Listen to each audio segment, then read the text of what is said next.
सुप्रभात बच्चों। आज की कक्षा में हम पाठ राख की रस्सी के प्रश्नोत्तर पर चर्चा करेंगे।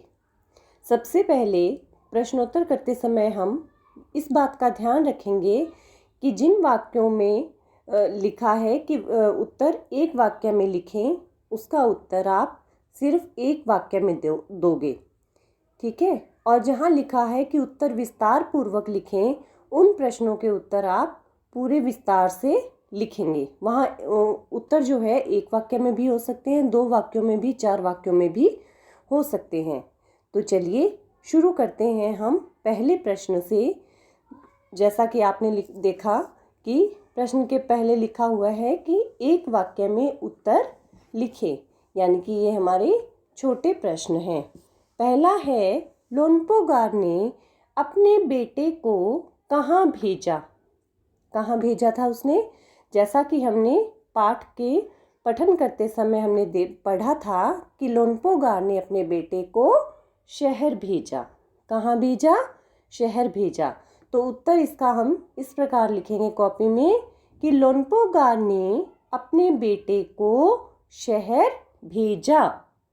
और प्रश्न का उत्तर लिखते समय आप इस बात का भी ध्यान रखें कि एक शब्द में उत्तर नहीं देना है। प्रश्न से शब्द लेते हुए पूरा वाक्य लिखना है आपको, ठीक है।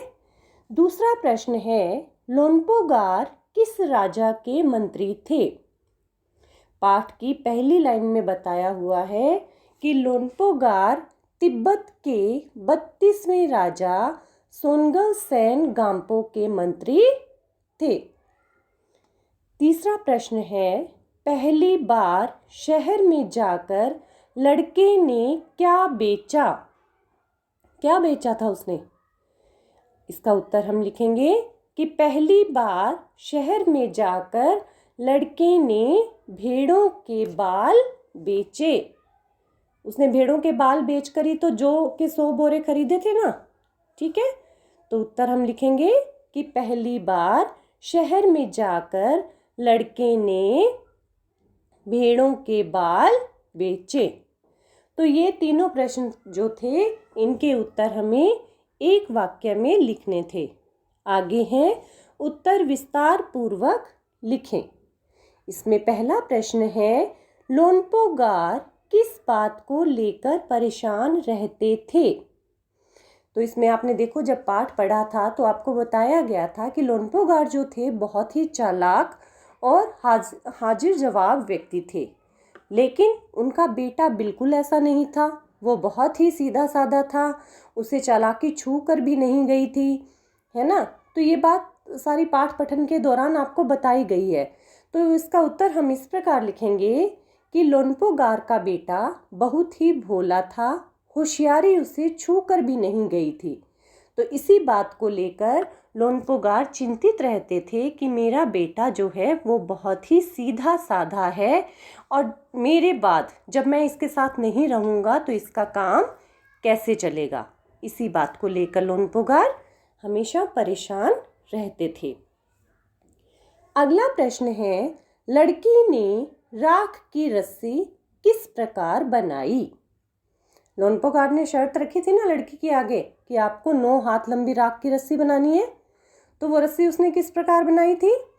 लड़की ने 9 हाथ लंबी राख की रस्सी ली और उसे पत्थर के सिल पर रखा।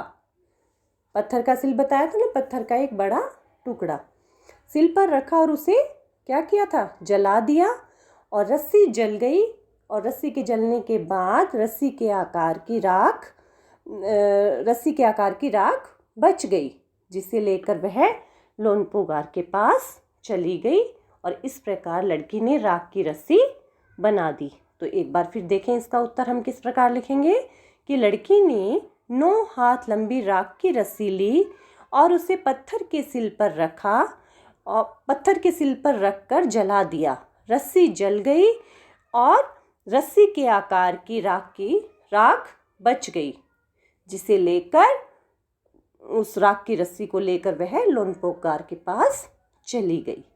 तो बच्चों, ये थे हमारे इस पाठ के प्रश्नोत्तर। आशा है चर्चा में आपको ये उत्तर समझ में आए होंगे। अब आप अपनी अभ्यास पुस्तिका में इन प्रश्नों के उत्तर लिखें और प्रश्नोत्तर करते समय ध्यान रखें कि आपका लेख सुंदर और स्पष्ट हो। और प्रश्नोत्तर करते समय इस बात का भी ध्यान रखना है कि आपको एक पंक्ति छोड़कर एक पंक्ति में कार्य करना